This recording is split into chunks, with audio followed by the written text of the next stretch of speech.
नूर समाया है। की जय बंसी सुनी, मन मयूर ये नाच उठा।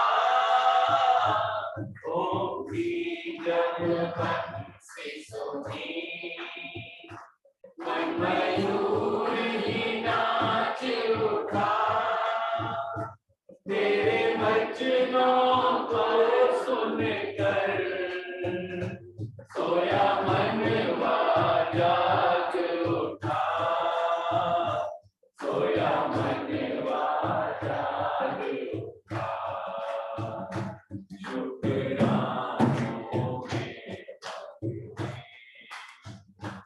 इस सर को झुकाया है। शुक्रानों में भक्ति इस सर को झुकाया है। जग के हर प्राणी में उसका नूर समाया है। उसका नूर समाया है। प्यारे गीता भगवत ने हमको समझाया है।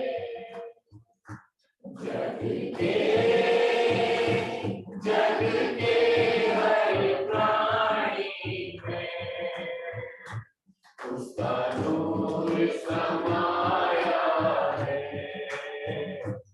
उसका नूर समाया है। देह में आसक्ति थी, आत्मा को न जाना था। देह में आसक्ति थी, आत्मा को न जाना था। कैसे कटते 84 मुक्ति को न पाया था। मुक्ति को न पाया था। हर के कृपा से आवागमन दिखाया है। हर के कृपा से आवागमन दिखाया है।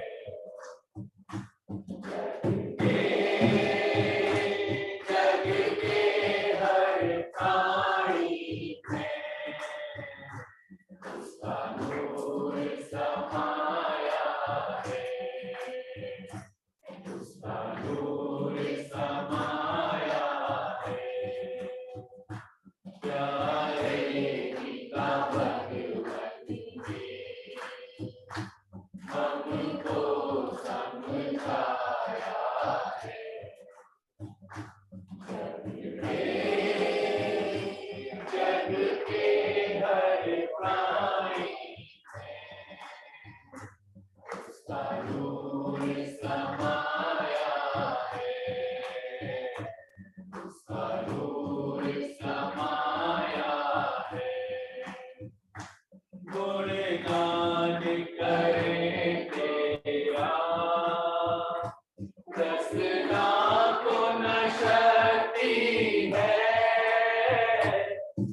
इसका सरल तरीका नहीं बैठ जाओ। कुर्बानी की कोठरी में घुसकर अंदर से वैराग्य की कुंडी लगाकर इंद्रियों की खिड़कियां हमेशा के लिए बंद कर दो। सुंदर बात बोली है गीता भगवान ने, क्योंकि तो खिड़कियां अगर खुली रहेंगी तो कूड़ा करकट अंदर आता रहेगा। मनुष्य की प्रकृति है, तुम्हारे मन के मंदिर में इंद्रियों की खिड़कियों से ये विषय वासना का कूड़ा कचड़ा फिर अंदर आता है। पहले तो ये पहचानो कैसे आता है, कितना सारा आ जाता है। दिन भर खुली रहती है खिड़की, जिस घर की खुली रहेगी तो देखना कितना कचरा अंदर आके गिरता है।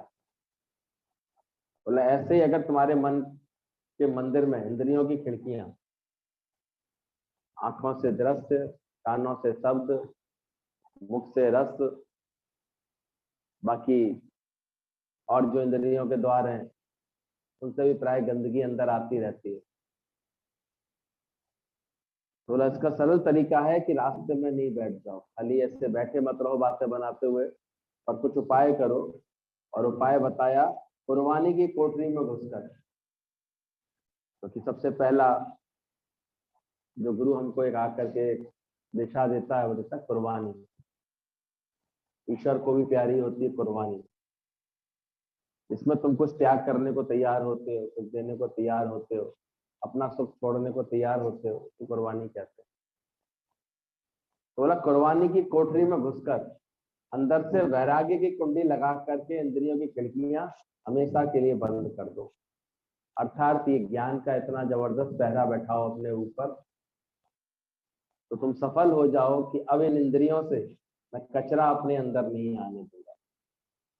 कितना फिजूल बोलता है इंसान, कितनी बातें आती रहती है उसके अंदर। उत्तम जिज्ञासुओं को अपनी नजर केवल ब्रह्मज्ञानी गुरु के सिवाय किसी दूसरे से मिलानी ही नहीं चाहिए, क्योंकि आंखों में कुदरती कैमरा फिट है। जैसे जैसे स्वभाव वाले मनुष्य से आंखें अटकेंगी उसके गुण अवगुण दिल में प्रवेश करेंगे। इसलिए पहले ये चेतना देते थे गुरु जी कि अपनी आंखें भी भली प्रकार अपनी आंखों को रखना चाहिए, कभी इधर उधर नहीं व्यर्थ में देखने की चेष्टा नहीं करनी चाहिए। अपने ऊपर निगाह रहे, अपने कर्मों में एकाग्रता रहे। सत्संग में भी बैठे हैं तो अपने वृत्ति पे मैंने क्या सोचा क्या समझा उसके ऊपर मेरी निगाह है कि नहीं, इस पर निगाह बनी रहे। बोला जिज्ञासु को तो केवल ब्रह्मज्ञानी गुरु के सिवाय किसी से भी मिलानी नहीं चाहिए आंखें। और गुरु भी कैसा होए? ब्रह्मज्ञानी, जो ब्रह्म के सिवाय दूसरा ना दिखता हो। इसलिए गुरु से केवल निगाह मिला करके वो अपनी वार्तालाप कर सकता है, अपना अज्ञान दूर कर सकता है। बस दुनिया में किसी से भी निगाह मिलाएगा ना तो कुछ ना कुछ और कोई कुदरती कैमरा फिट होता है, वो सारी तस्वीरें इसके अंदर चली जाती है। गुरु सारे समय एक ही जाप इसलिए करा देता है, सी गॉड एवरीवेयर, सी गॉड एवरीवेयर। क्या तुमने देखा भगवान करके? देखा भगवान करके जाना। इसलिए साफ दिल बनाओ, पहले स्थिर दिल बनाओ अपनी। तो तुम्हारे मन के मंदिर में खिड़कियों के इंद्रियों की खिड़कियों से विषय वासना का कचरा फिर अंदर ना आए, तो सरल उपाय यही है, कुर्बानी की कोठरी में घुसकर अंदर से वैराग्य की कुंडी लगा करके इंद्रियों की खिड़कियां हमेशा के लिए बंद कर दो। आत्म जिज्ञासु को अपनी नजर ब्रह्मज्ञानी गुरु के सिवाय किसी और से नहीं मिलानी चाहिए, क्योंकि आंखों में कुदरती कैमरा फिट है। अभी देखा करो, अचानक आप किसी से निगाह में लाते हो ना, ये अंदर एक भगवान ने कुदरती कुछ किया है, आपको अचानक उसके भाव समझ में आ जाते हैं। किसी की निगाहें गंदी होती हैं तो देखो आपको पता लग जाएगा, किसी की निगाह में धोखा होता है तो आपको पता लग जाएगा, किसी की निगाह में वासना होती है तो पता लग जाता है, किसी की सरल होती है, बालकवत होती है, वो भी पता लग जाता है। तो अंदर देखना निगाह हमें कैसी मिली है। इसलिए साधक खुद ही सावधानी में रहता है, तो सावधानी में रह करके निगाह मिलाता ही नहीं है किसी को। क्या करना। स्त्रियों के लिए तो विशेष रूप से बोला गया है, तो व्यर्थ में किसी से अपनी नजरें ना मिलाएं। हमारे यहाँ शिष्टाचार सिखाते हैं, या तो चरणों की तरफ ध्यान रहे या अपनी कोई सेवा कार्य चल रहा है उसमें अपनी दृष्टि तुजुल में इधर उधर देखना, मटकना, किसी की बातें सुनना, किसी की तरफ निहारना, पदार्थों पर नजर डालना, चीजें बन, ये सब हमारी वृत्तियों को चंचल बनाती है। और चंचलता जीतने का शौक होगा तो ये बातें अच्छी लगेंगी, तो साधना करने का किसी का शौक होगा तो ये सब अच्छा लगेगा। तो ध्यान रखना, जैसे जैसे स्वभाव वाले मनुष्य से आंखें अटकेंगी उसके गुण अवगुण दिल में प्रवेश करेंगे। इसलिए एक अचानक ही हमारा मन सुकून पाने लगता है जब गुरु से आकर के हमारी नजरें मिलती हैं। जिसकी नजरें गुरु से मिलती हैं और जिसको नजरें गुरु से मिलती हैं, दोनों बातें होती हैं। नजर मिलती है गुरु से तो वो नूरानी नजर से हमको भी समझ में आता है कि हमको भी अपनी दृष्टि कैसी रखनी है, कितनी निर्विकार रखनी है, कितनी निर्लिप्त रखनी है, कितनी निष्काम भाव से सजाना है इसको। और गुरु से फिर एक नजर भी मिलती है, हमको दिशा मिलती है, ज्ञान मिलता है। पता मेरी नजर से जाके देख, तो कोई आंख निकाल के नहीं देता, तो बुद्धि दे देता है। तो गुरु भी हमको एक नजर दे देता है। बाकी दुनिया में तो लोग नजर लगा देते हैं, तो नहीं ऐसा देखा नजर ही लग गई, ऐसी नजर में उसके बात थी। कुछ पहचानना आना चाहिए, कुछ सावधानी आनी चाहिए। इसलिए जिज्ञासु अपनी आंख ब्रह्मज्ञानी महात्मा की आंख से मिलाए, क्योंकि पूर्ण ब्रह्मज्ञानी आठवीं पहर ब्रह्म के सिवाय कुछ नहीं देखता। उसकी आंखों में निहारते जिज्ञासु की आंख भी दूसरे पदार्थ से देखने से बंद हो जाएगी। इशारा है बात समझने का कि गुरु जिस मति में रहता है वो मति तुम्हारी बनी। वो निगाह मिलाओ गुरु से, ऐसी निगाह बना दे तुझे हर जगह में जाए। पल भर भी तू ना बिसरे प्रभु गीत तेरे का। ये प्रभु तो मेरी ऐसी निगाह बना, सत्संग में आकर के कुछ तो बदलना ही पड़ेगा। अगर हम पहले जैसे बने रहे तो क्या लाभ होगा। यहाँ आकर के जो साधना करनी है वो यही करनी है, क्योंकि यही पांचों लुटेरे हर वक्त साथ बैठे हैं। पांचों इंद्रियां, आंख देखने का रस, कान सुनने का रस, मुख बोलने का रस, खाने का रस, त्वचा स्पर्श का रस, ये इंद्रियां अपने अपने रसों में सहज बरतती रहती है। और चेक करना चाहिए कि हम इसमें सावधान हैं। तो देखना, जिज्ञासु को अपनी आंख ब्रह्मज्ञानी महात्मा की आंख से मिलाए, क्योंकि पूर्ण ब्रह्मज्ञानी आठवीं पहर ब्रह्म के सिवाय कुछ नहीं देखता। उसकी आंखों में निहारते जिज्ञासु की आंख भी दूसरे पदार्थ देखने से बंद हो जाएगी। यानी गुरु की वो निगाह लें, जैसे गुरु सब में भगवान दिखता है, दूसरा भाव नहीं रखता।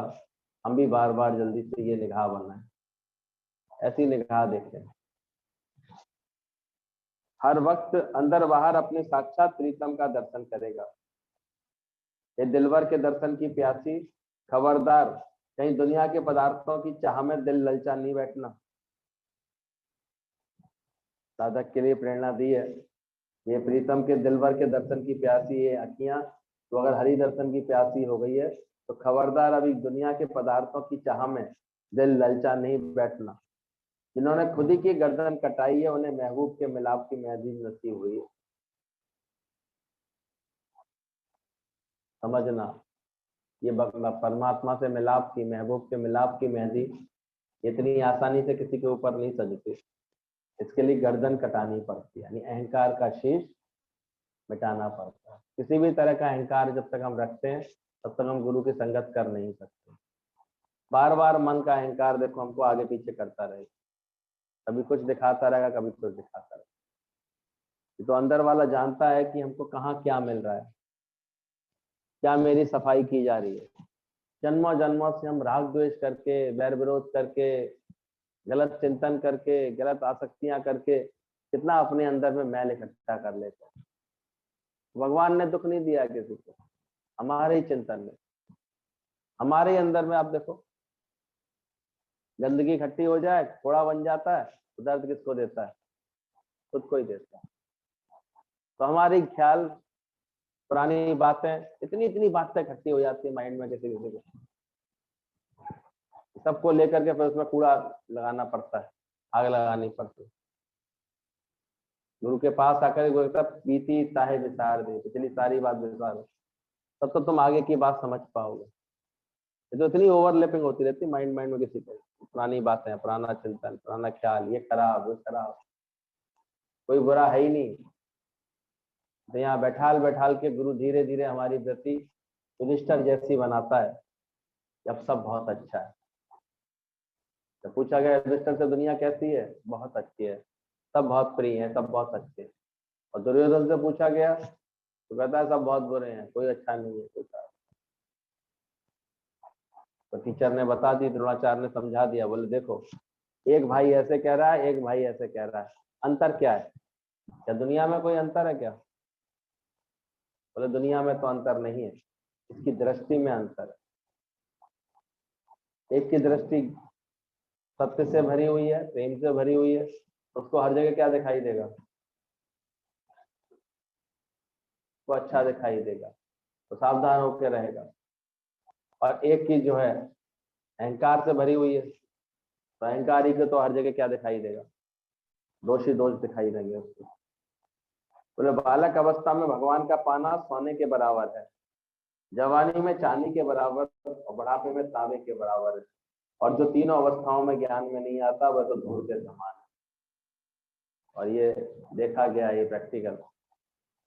तो छोटी उम्र में ज्ञान से लगन लगा लेते हैं, सत्य से लगन लगा लेते हैं, तो देखते हैं जीवन कैसे सोने के बराबर हो जाता है, बड़ा कीमती, बेशकीमती हो जाता है। छोटेपन से वृत्तियां सध जाए, मन सध जाए, ज्ञान की बात समझ में आ जाए, तो बहुत ऐसे लाभ होता है। अब कैसे देखो, अपने आप ही अंदर से ज्ञान की भाषा बोल के तो देखिए, समझ के तो देखिए, अंदर ही इतना आनंद आने लगता है आपको। बोला बड़ी अवस्था में, जवानी की अवस्था में भी अगर सत्संग से दिल लगाते हैं, ज्ञान से दिल लगाते हैं, तो चांदी बन जाती है, चांदी कटती है।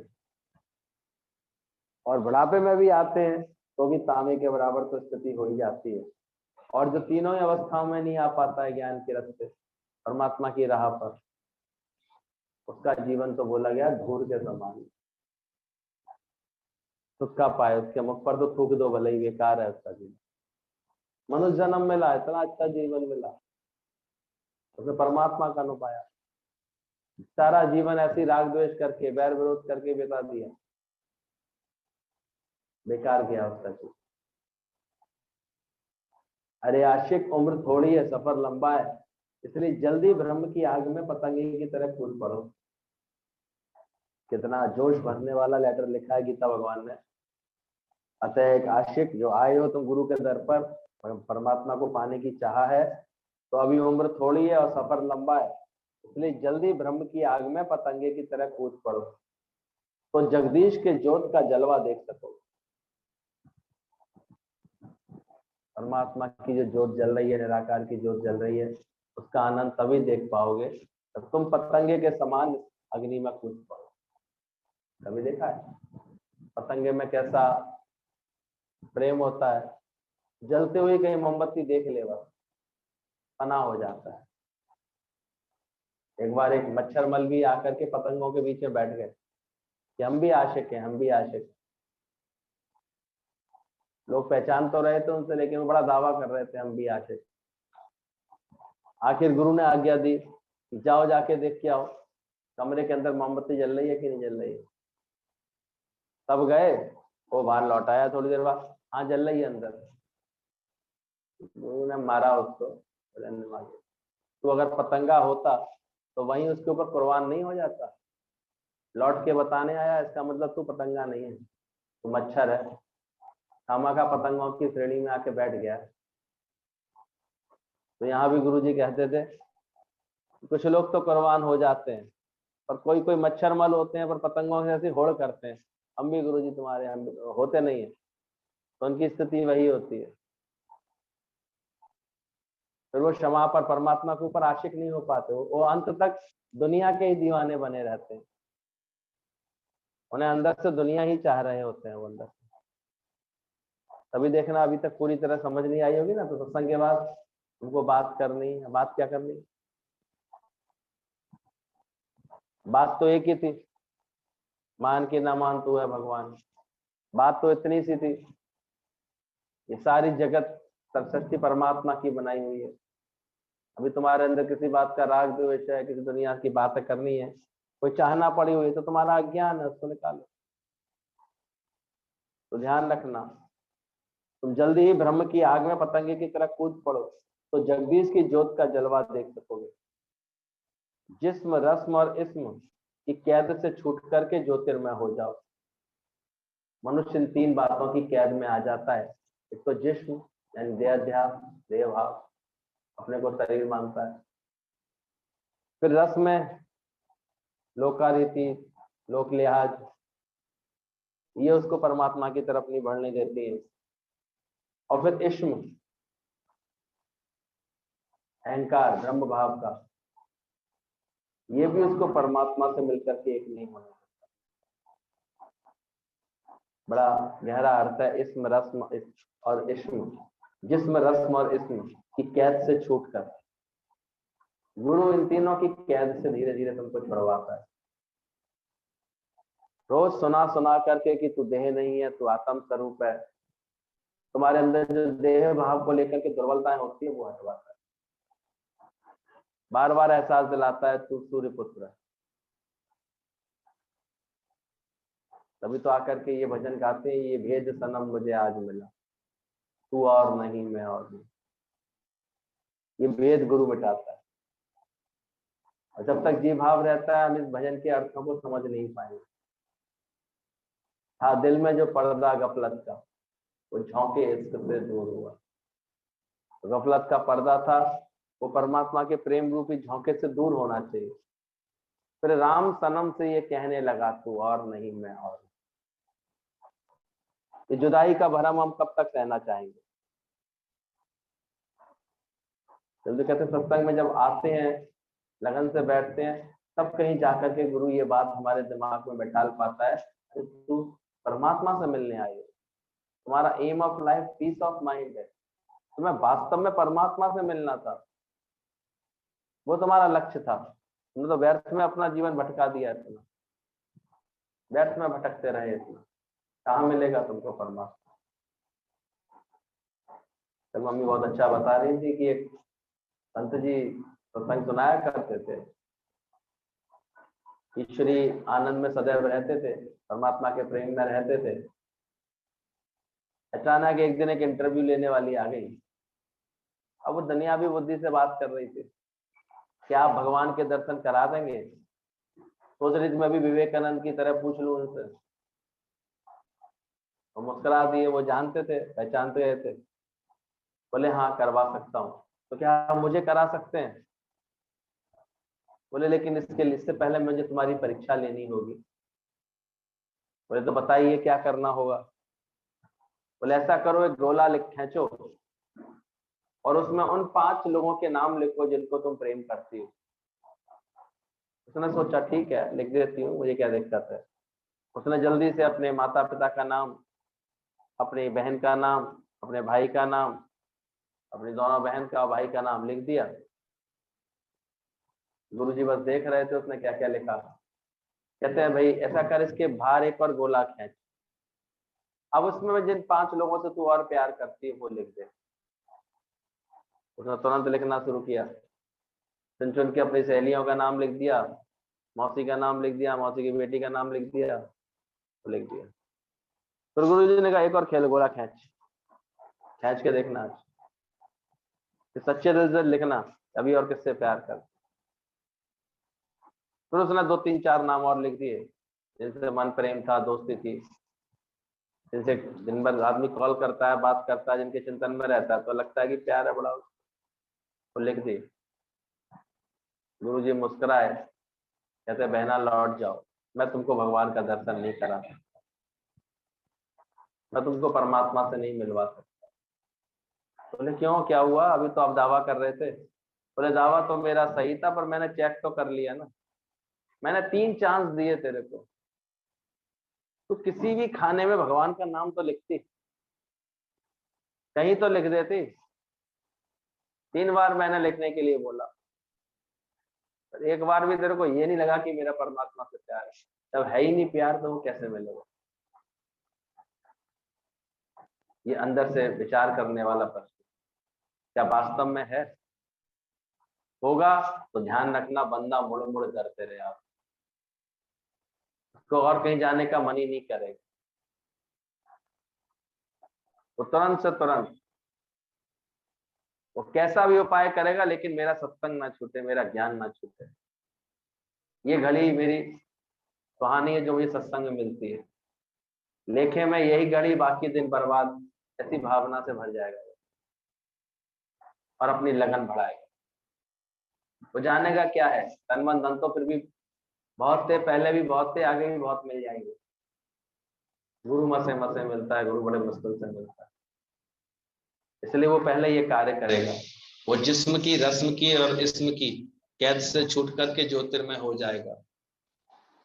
लोक नीचे की ओर बहता है, पर तुम्हें ऊपर बहना है। प्राय पानी नीचे की ओर बहता है, दुनिया ज्यादातर निचली स्तर पर बहती है। मन हमेशा नीचाइयों की तरफ ले जाता है, देखा, विषय भोग वासना इनकी तरफ ले आता है। पर गुरु प्रेरणा क्या देता है? ऊंचे भाव। पानी को ऊपर उठाना होता है तो लिफ्ट यानी टिल्लू पंप लगाना पड़ता है, मोटर लगानी पड़ती है। और नीचे गिराने के लिए कुछ नहीं करना है, पाइप को छोड़ दो बस नीचे। पानी को ऊपर गिरा के छोड़ दो, अपने आप नीचे आ जाएगा। लेकिन मंजिल चढ़ाने के लिए क्या करना पड़ेगा? मोटर लगानी पड़ेगी। तो तुमको भी पुरुषार्थ रूपी, विवेक रूपी ऐसे गुरु के साथ रह करके पुरुषार्थ करके ये अपनी वृत्तियों को ऊपर उठाने के लिए तो मोटर लगानी पड़ेगी। मन को नीचे करने के लिए कुछ नहीं सोचना है, वो तो अपने आप गलत संगत पाता जाएगा, नीचे गिरता जाएगा, पाता जाएगा। ऊपर चढ़ने के लिए ऐसे अच्छी संगत की जरूरत पड़ती है, सहारे की जरूरत पड़ती है। इसका खुद का अपना विवेक बहुत अच्छा होना चाहिए, तब आगे बढ़ता है। तो लोग नीचे की ओर बहते हैं तो तुम्हें ऊपर बहना है। इसलिए लोगों की कान छोड़कर हद पार करनी है। ये जो चर्चा है, प्रवंच मस्ती जो करता रहता है ना मन, हर समय इसकी चर्चा उसकी बात, लोक काना बोलते हैं इसको। इनमें कान दे के बैठे हैं खामा खा, दुनियादारी में, लोकारी थी। वो जिसकी छूटने लगती है वो परमात्मा के रस को ले पाता है। इसलिए सच्चे भगत ने मुझसे यही बोला है, क्या करें तेरी बैकुंठ को जहाँ साथ संगत ना हो। ऐसी जगह पर हम क्यों जाएं, ऐसी जगह पर हम क्यों बैठे जहां हमको साथ संगत नहीं मिले, परमात्मा तेरी चर्चा ना मिले, हरि तेरा कीर्तन ना मिले, वो उसको अच्छा नहीं लगता। तो लोक की कांड छोड़ करके हद पार करनी है, ये ज्ञान है बेहद का। चलो वहां जहां तू मैं ना है। ये ज्ञान तुमको पहुंचाएगा ऐसे स्थान पर, ऐसी मनस्थिति पर कि जहां ना तू रहेगा ना मैं रहेगा। तो तू मैं करके झगड़े बना के आए हो ना जीवन में बहुत सारे, गुरु यहाँ ट्रेनिंग देगा, तू ना रहे, मैं ना रहूं, हम राम में ऐसे रह। पानी में मिले जैसे नमक डले, हम राम में ऐसे। और उसके बाद फिर हमने करिश्मे होते देखे, सालों पुराने बैर ऐसे गायब होते देखे, मन बदलते देखे, बुराइयां जो पाल के बैठे थे वो खत्म होती देखी।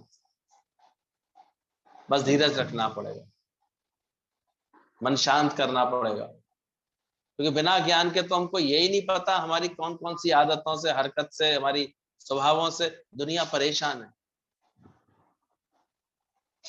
इसलिए तो नापसंद कर देती है वो तुरंत।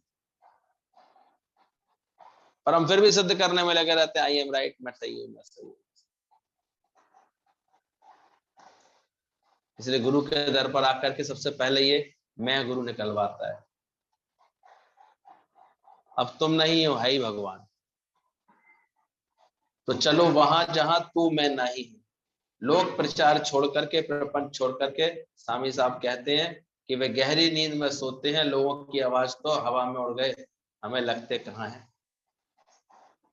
ऐसा अभ्यास गुरु करवा देता है कि तुम थोड़े समय बाद, अभी तो बोलोगे गुरुजी इसके शब्द लग गए, इसकी बात लग गई, इसने ऐसे क्यों बोला, देखो कितना गंदा बोला, कितना खराब बोला। फिर थोड़े दिन बाद आकर के बोलोगे शब्द हवा का गुण, उड़ गए गुरुजी, अब तो शब्द असर करते नहीं, अपने आप ही अंदर से आवाज आती है, तेरे फूलों से भी प्यार, तेरे कांटों से भी प्यार, जो भी देना चाहे दे दे।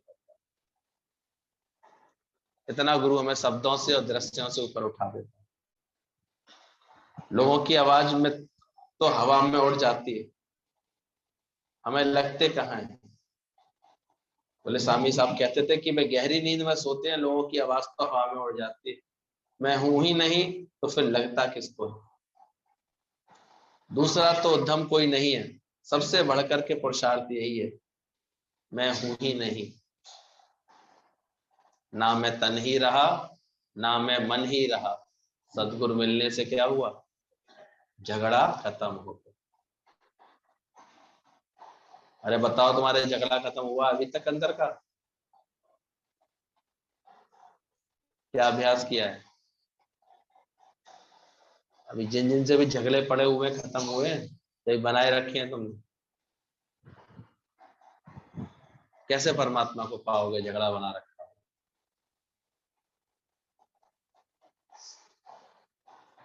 तो अभी तो डबल डबल स्टैंडर्ड चलते, मन कहीं और तन कहीं। अभी तन मन क्या होना चाहिए, एक रस। केवल बातों में नहीं गुरु को खुश करो, गुरु खुश होगा जब तुम्हारा जीवन पूरा एकाग्रता वाला देखेगा। अगर मन है इसका ज्ञान में, तो तन भी कहाँ रहना चाहिए, ज्ञान में रहना चाहिए। मन है इसका अगर गुरु की भक्ति में, तो तन से भी हो हरि भक्ति का, एक होना चाहिए।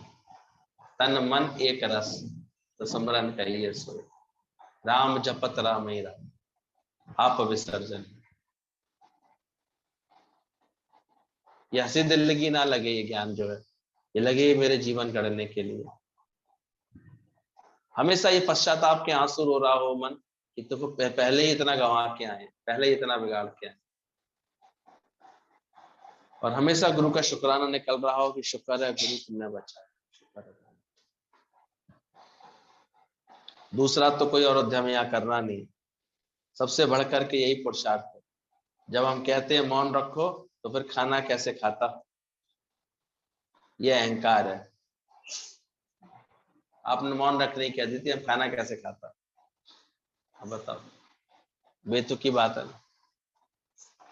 इसका मतलब से बात लगी बुरी और आ गया गुस्से में, और गुस्से में खाना नहीं खाया। अरे मौन का खाना ना खाने से क्या संबंध है? अगर कह दिया गुरु ने मौन रहा करो, तो मौन तो रहना नहीं सीखा, नहीं मूड ऑफ करना सीख लिया। ये होते हैं बेवकूफ लोग। तो मौन का खाना खाने से क्या संबंध है, सोचो। यदि आज ही टांग टूट जाएगी तो कौन खिलाएगा, खिलाएगा या नहीं? गुरु बस ये एहसास दिलाता है कि तुम कुछ कर भी रहे हो तो उसमें भी ज्ञान पैदा करो ना। करण करावन आपे आप, तुम कहाँ कुछ कर रहे हो, करवा रहा है परमात्मा। अभी टांगे टूट जाएंगी, देखो कोई खिलाता है कि नहीं खिलाता है? तुमको लगता है हम देखते हैं, हम करते हैं, तुम क्यों नहीं विशालता में आते? उस रूप में मैं ही तो अपने बच्चों की पालना करती हूँ, वो मेरा ही तो अपना आप है। कहीं भी मान लो अगर कोई पल रहा है, तो मैं इतना प्यार है उसके लिए कि वहां मैं ही तो पाल रही हूँ। शुक्राना किया कभी उनका? बचपन से ही नफरतों की और ऐसी दीवारें खड़ी कर ली है दिल के अंदर, खराबियों की, बुराइयों की। इसलिए भगवान फिर बैठ कर कैसे खेल दिखाता रहता है। अभी कोई बुरा नहीं। मुझे बता रहे थे कि एक लड़की थी, तो दो लोगों ने उसके ऊपर दावा किया कि मेरा बड़ा प्रेम है, मेरा बड़ा प्रेम, मेरा बड़ा प्रेम। बात आ गई, भाई ठीक है, दोनों बलशाली पुरुष थे। बोले ठीक है। एक जज को समझ में नहीं आ रहा था, दोनों के दावे बड़े करने वाले थे, बड़े पक्के वाले दावे थे। भाई अब तो एक ही बात हो सकती है, ऐसा करो खींचो, पहले ही बताते हैं। तो तुम एक तरफ से तुम खींचना इसको, एक तरफ से दूसरा खींचेगा। अब जो ताकतवर होगा वो खींच के ले जाए। दावा तो दोनों का सही था, ले जाओ खींच के। अब जैसे ही पकड़ के खींचने लगे, 2 मिनट के बाद एक ने पकड़ अपनी ढीली कर दी, क्योंकि जहां उसको दर्द हुआ वो चीखी लड़की, तो पकड़ ढीली कर दी, तो दूसरा लड़की को खींच ले गया। राजा साहब मैं जीत गया, मेरी है अब ये। एहसास ने कहा छोड़ हाथ, चुपचाप निकल ले, तेरी नहीं है वो इसकी है। बोले लेकिन ये तो हार गया था। बोले यही तो प्रेम का मुझे परीक्षा लेनी थी। इसको प्रेम होता है ना, वो किसी को दर्द में देख नहीं सकता अपने प्रेम। ये 1 सेकंड भी दर्द में नहीं देख पाया, ने तुरंत छोड़ दिया। और तू तो बहुत ही ज्यादा जाहिल निकला, इसलिए तेरा दावा कुछ नहीं बनता। तो ध्यान रखना, प्रेम हमेशा कुर्बानी मांगता है। प्रेम हमेशा एक विश्वास मांगता है। तुम्हारा प्रेम है, तुम तो स्वार्थ से प्रेम करते। प्रेम जब सच्चा होता है ना तो फिर सब बातें नहीं। किसी ने समझाया ही नहीं हमारा अनर्गल बोलना, फालतू बोलना, ज्यादा पुरानी पुरानी बातों को बोलना किसी को पसंद ही नहीं आता। आप ज्यादा बच्चों के सामने भी ऐसी बातें बोले ना, वो भी आपसे दूर हो जाते हैं, उनको पसंद नहीं आती है बात। अपना जीवन पहले अच्छा करो, सच्चे गुरु से ज्ञान की समझ लेकर के अपना जीवन मजबूत बनाओ, समझदारी से भरो उसको, फिर देखो एक दिन सब कुछ ठीक हो जाता है। तो ध्यान रखना, बीमारी में कौन बैठ करके खिलाता, जबकि मैं कुछ भी काम नहीं करता। बीमारी आती ना, आप कुछ कर नहीं पाते, फिर भी कौन खिलाता है। तो हमेशा विश्वास रखना, मैं करता हूं यही तुम्हारा व्यर्थ का अहंकार है। करन करावन आप पे आप मानुष के कुछ नहीं था। हम लोग के तो आत्मज्ञान में इतनी ताकत है, 40-40 वर्ष पुराने झंझट और अंदर के झगड़े की भावना है, पलक झपकते गुरु खत्म करा सकता है, अगर उसकी बात को मान लो। कोई बुरा है ही नहीं भले मन के वास्ते, कोई खराब है ही नहीं। झगड़ा बढ़ गया कोर्ट में बहुत ज्यादा, वैसे दोस्त थे दोनों, और झगड़ा बहुत हो गया तो कोर्ट में केस चला गया। और जब वकील केस पे केस चला रहे थे, तारीखें पढ़ रही थी, अब उसने आकर के वकील से कहा, अपने दोस्त से कहा, भाई ये तो हम तो अच्छे दोस्त थे, अब बातें इतनी बढ़ गई है, जो झगड़ा बढ़ गया ये हम क्या करें, हम छूटना चाहते हैं, क्या करें। दोस्त वकील था, कहता है कोई बात नहीं, अब ऐसा करना, कल तेरी पेशी तो है, कल तेरे को बयान तो देने, तो बयान देना तू अच्छे से, लेकिन जैसे मैं कह रहा हूं फिर वैसे करना।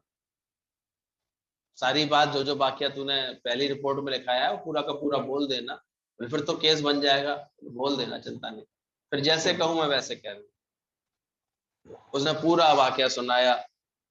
पहले इसने मुझे कस के गाली दी, फिर मैंने इसको कस के मना किया, फिर इसने मुझे धक्का दिया, फिर मैंने इसको धक्का दिया, फिर इसने चांटा लगाया, फिर मैंने घूसा लगाया, सारी बात ऐसे लिख दी। और बाद में बोल दिया, पूरी बात पूरा बयान देने के बाद बोले फिर क्या हुआ, बोले फिर क्या, फिर मैं नींद से जाग गया। अब जज पूछे क्या मतलब, लेकिन सपने का केस है क्या, अब सो रहे थे, ये सब बातें हो रही थी। बोले और क्या, फिर मैं जाग गया नींद से। जज कहता भागो इसका, सपने का कोई केस थोड़ी होता है, चलो चलो भागो, टाइम वेस्ट मत करो। तो गुरु भी बड़े से बड़े झगड़े केवल इसी एक बात से छुड़वा देता है, फिर मैं नींद से जाग गया, अब मैं फिर से जाग गया। जैसे तुम अपने अंदर में प्रेम स्वरूप में जागते हो, अपने आनंद स्वरूप में जागते हो, सत्य स्वरूप में जागते हो, तुम्हारे सारे पुराने झगड़े धीरे धीरे खत्म हो जाते हैं, मिटने लगते हैं। पर इतना विश्वास होए तुम्हें गुरु के वचन पर, 20 विश्वे गुरु का मत माने, सो सेवक परमेश्वर की गति जाने। जो 20 ने विश्वास रखता है, मिट जाती है। बस अहंकार मिटाना पड़ता है। सदगुरु की कृपा पाने के लिए अपनी मैं मिटानी पड़ती है। ये अहंकार जो मिटा देता है, मैं करता हूं, यही अहंकार। करण करावन आप पे आप मनुष्य के कछु नहीं हाथ। तुम क्या कर सकते हो, ये सब अपने आप होता है। आंखें झपकती हैं, कान सुनते हैं, पर पैर चलते रहते हैं, हाथ चलते हैं, तुम अहंकार करते हो मैंने किया। इंद्रियां आप से आप ही चलती हैं। तुम अपने साक्षी को देखने वाले हो, ना कि करने वाले। आत्मा प्राणों से ऊपर प्राण है, प्राणपति ज्ञान स्वरूप। शरीर छोड़ने के बाद आत्मा निराकार आकाशवत ज्यों का त्यों अपने में स्थित है। और ये सुंदर समझ मिलती है आत्मज्ञान से कि कैसे ये आत्मा, तुम साक्षी हो, देखने वाले हो, ना कि करने वाले। तुम केवल सीयर हो, डूअर नहीं। ये अंदर से तुम्हारे अंदर में मैंने किया, मैं करता हूं, मैं करूंगा, ये भेद खत्म हो जाए। ज्ञानवान हर बात की चर्चा बड़े शांत भाव से कर लेता है। हाँ ऐसा देखा, ऐसा हुआ, बाकी सब परिवर्तनशील है उसके लिए। वो भ्रम में नहीं रहता। ये शरीर औजार है जिसके मिलने से सब ज्ञान होता है। प्राणों को जानने वाला आत्मा है कि अभी मेरी सांसें घुट रही हैं या तेज चल रही है। यानी कोई है जो मेरे प्राणों को भी जानने वाला है। सुबह उठ करके आपके मुख से निकलता है, आज तो बहुत सपने देखे। तो कोई तो था जो सपने देख रहा था। और अचानक ही कोई बोलता है, आज तो मैं बड़ी गहरी नींद सोया। आप तो गहरी नींद सो रहे थे, पर कोई था जो उसको भी जानने वाला था, तभी तो बोला होगा आज ना बड़ी गहरी नींद आई। ये कौन बोल रहा था? एक साक्षी जो सदैव जागता रहता है। तो आत्मा है ही ऐसी, सदैव जागती रहती है। सोना, आना जाना, मरना जीना सब देह का धर्म है, तेरा धर्म नहीं। तुम तो जागृत हो। प्राणों को जानने वाला आत्मा में अभी मेरी सांसें घुट रही हैं या तेज चल रही हैं, ये सांस में उलझन हो रही है, तो ये सब भी जानने वाला कौन है? परमात्मा का स्वरूप देखना, यानी हर एक में आत्मा का देखना, यह है दर्शन। दूसरा कोई भी दर्शन नहीं। इसलिए जड़ चेतन में परमात्मा का स्वरूप देखना ही सबसे बड़ा दर्शन है। ये रब देखन वाली आंख गुरु से ले लो। जहां बैठा लो अपने आप को, इस अभ्यास में बैठा लो कि किसको देख रहा हूं।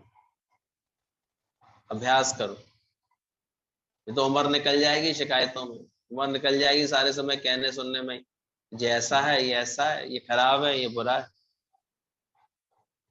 सारे समय ऐसी भ्रम और शक स्वभाव में, ये देखो हमारे पीछे कोई गुंडे लगा रहा है, कोई हमारे पीछे चौकी वो कर रहा है, जासूसी कर रहा है, ये कर रहा है, ऐसे में निकल जाएगी सारी।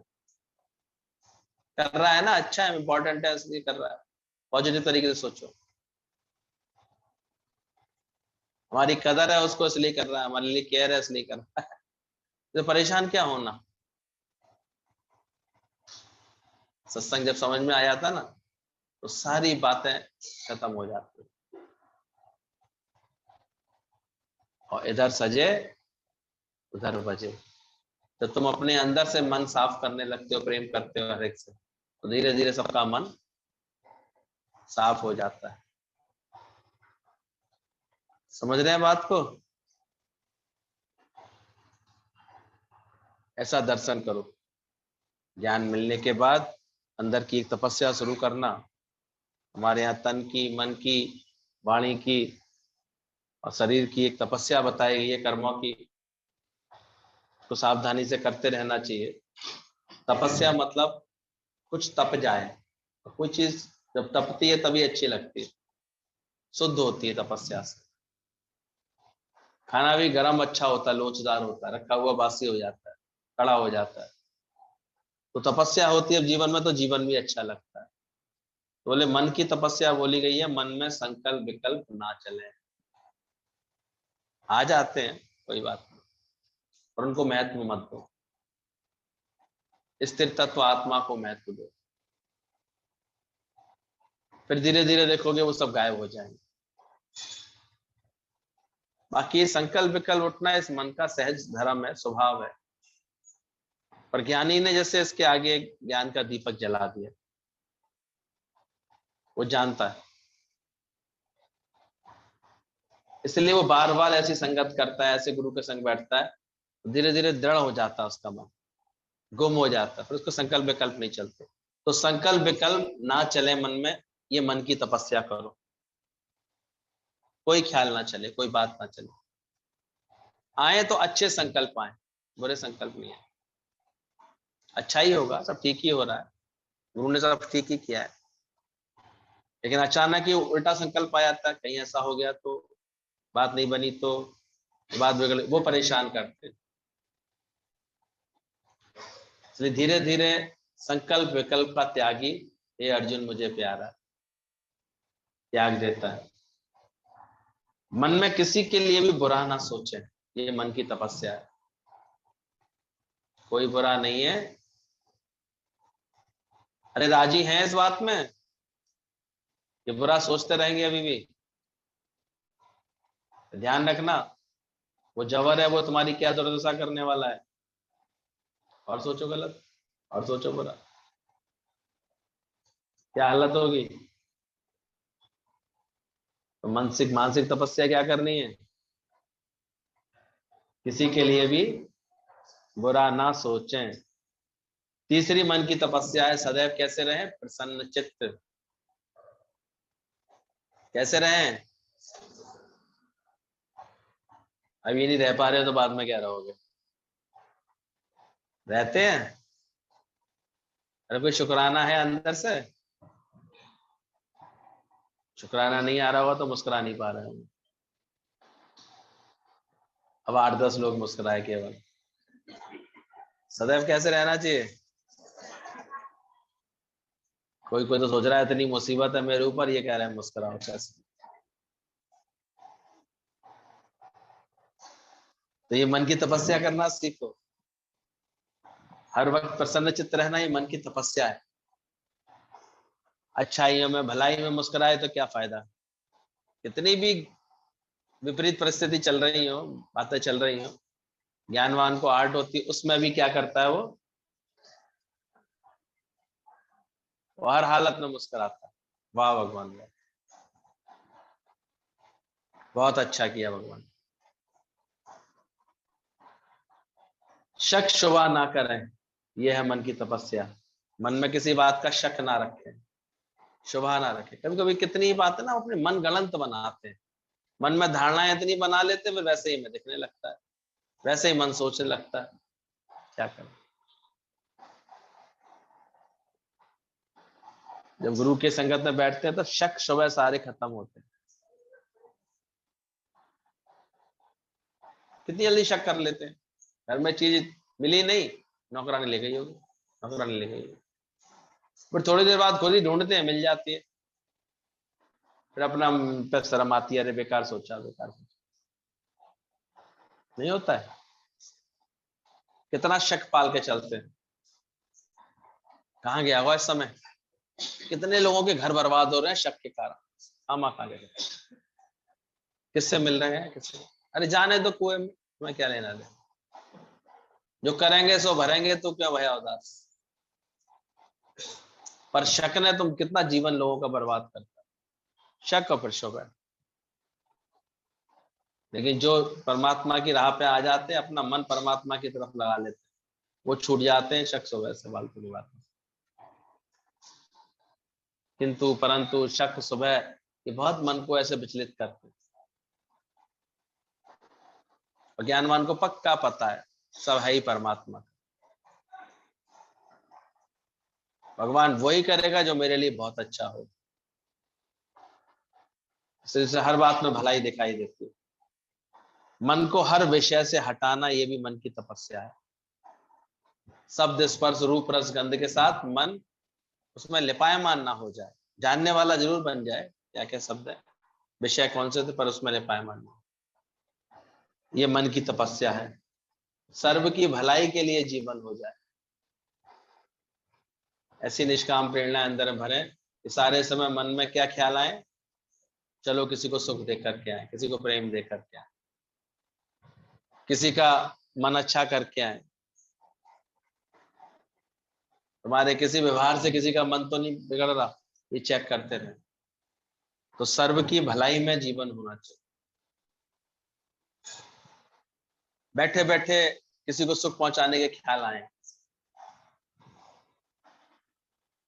कोई बात नहीं, अंदर से ऐसी करुणा दया के भाव हो, अंदर से कैसे सुख पहुंचा सकते हैं। तुम्हारे दरवाजे पर अगर कोई आया है, कोई सेवा करने के लिए, कोई चीज बेचने के लिए, उसे भी 5-10 मिनट लग गई है तुम्हारे से व्यवहार करते हुए, क्या बनता है करता, पानी पिएंगे क्या, पानी पिला दें आपको, बहुत देर से आप ठेला चला रहे हैं, पिला दो, रख लो ऐसा इंतजाम करके। और आज अभी तो धोखाधड़ी बहुत है, इसलिए थोड़ा सावधान होकर करो, हर बात पहले ही रखो अपने पास। लेकिन समय पर किसी को भी कैसे भी सुख पहुंचा देना। दादाजी कहते थे रिक्शे से उतरो, क्या तुमने रिक्शे वाले को थैंक्स बोला? धन्यवाद देकर ही सुख पहुंचाओ ना, उसने तुमको सेवा की। किसी से कोई भी चीज लेते हो, तुमने थैंक्स करके दी, ये भी सुख पहुंचाना है किसी को। झिकझिक करना, घिस करना, ये सब करना ठीक है, पहले तो ज्ञान प्राप्त करो, कौन सी चीज कितने मूल्य की आती है। आजकल तो बहुत सारे तरीके हैं, गूगल पे आप तुरंत पता कर सकते हैं, ऑनलाइन पता कर सकते हैं कौन चीज कैसी है। फिर खुद को ज्ञान नहीं कितने की होगी, खामा का बहस कर रहा है कि नहीं 10 रुपए का छाता दे दो, अब उसने कहीं 16 में ले जाओ तो नहीं, फिर 8 रुपए का दे दो, ऐसी बेतुकी बातें करते हैं। आखिर खींच के बोला फ्री में ले जाओ, 2 चाहिए, तो ये नहीं होना चाहिए अंदर से। इतना टू मच स्वार्थ होता है, ये सब होता है ना, ये सब संबंध बिगाड़ देते हैं हमारे, ये मन खराब रखते हैं। बल्कि उचित मूल्य देने का स्वभाव होना चाहिए। कभी भी ये नहीं सोचना चाहिए कि हम किसी की चीज ऐसे ही ले लें, फ्री में ले लेना। देने का स्वभाव, देना सीखो। दादाजी सिखाते थे संस्कार लेके चलो, कहीं भी कहीं गए हो कुछ लेकर के जाओ। हम लोग पहले जाते थे किसी प्रेमी के यहाँ पर, रुकते थे तो कुछ ना कुछ लेकर के जाते थे। अगर एक रात रुके हैं तो फिर गुरुजी ने सिखा दिया था, दूध भी लेके आना, ब्रेड भी लेके आना, मक्खन भी लेके आना, कम से कम सुबह नाश्ता करोगे तो मिलके कर लेना सब लोग। वो उधार है चलो और कुछ नहीं लेगा तो, लेकिन तुम्हें अपनी तरफ से भी तो होश होना चाहिए। फल, ब्रेड, बटर, दूध, ये सब चीजें ऐसी नॉर्मल होती है, हर एक के घर में खप जाती है। कोई निष्कामी होगा तो 4 लोग तो वैसे उसके आते रहेंगे, अच्छे से हो जाएगा। और कहीं अगर हम 7-8 दिन रुकते थे, पहले गुरुजी रुकवा देते थे, अच्छा यहाँ रुक जाना था, तो फिर इतना अंदर में तैयार रहते थे वो, मतलब अंदर से समझदारी रखते थे कि तीसरे चौथे दिन तक तो 1-1 किलो दाल चावल चीनी सब डाल देते थे उसके,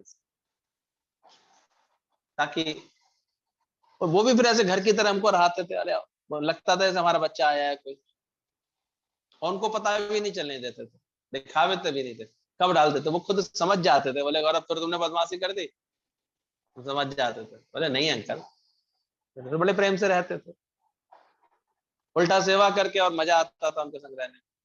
और वो अंकल आंटी भी ओल्ड एज के थे, तो खुश भी बहुत होते थे जब भी हम उनके यहाँ, मलिक अंकल के यहाँ, उनके वर्मा अंकल के यहाँ। बाकी कहीं हम रहेंगे तो आप देखो कमरा ही लेंगे तो आजकल 800,000 से कम का क्या कमरा मिलेगा, उसके एवज में तो बहुत कम में काम चल जाता है। ये अकल सिखाते थे हमको कि कहीं भी चलो युक्ति से प्रेम करके चलो, दिलों में जगह बनाना सीखो सबके। कहीं भी जा रहे हो, रिश्तेदारों पे जा रहे हो, भगवान ने कुछ तो दिया ही है, पहले देने वाले बनो। फिर देखो कभी तुम किसी पर भारी नहीं पड़ोगे। 10 चक्कर लगा लिए मायके के, एक बार साड़ी ले आती भाभी के लिए, इतनी अकल तो है, चलो भाभी ये बहुत अच्छी चीज मिल रही थी, हम तुम्हारे लिए लाए, दिल में जगह बन जाती है, और क्या होता है, खुश हो जाते हैं। ये रमज है, जिसको अपने जीवन से ऐसे देने की आर्ट होती है ना, सर्व की भलाई के लिए जीवन देना चाहता है, उसका तो फिर धीरे धीरे सब जगह प्रेम का स्थान बन जाता है, अच्छा लगता है। और परमात्मा भी कुछ ऐसा है, जब तुम देते हो ना तो जाने कहां से बरकत करता है। ये बोले थे दादाजी, एक दोगे तो 10 पाओगे। ये निष्काम का बीज ऐसा होता है, कितने गुना होकर के मिलता। तो ध्यान रखना, हमेशा ब्रह्म भाव में रहना। ये जो 6-7 पॉइंट बताइए, मन की तपस्या है। इस तपस्या को कभी छोड़ना नहीं। मन में कभी संकल्प विकल्प ना चले, मन में किसी के लिए भी बुरा ना विचार चले। हमेशा प्रसन्न चित्तता रहे, शक स्वभाव ना रहे तुम्हारे जीवन में।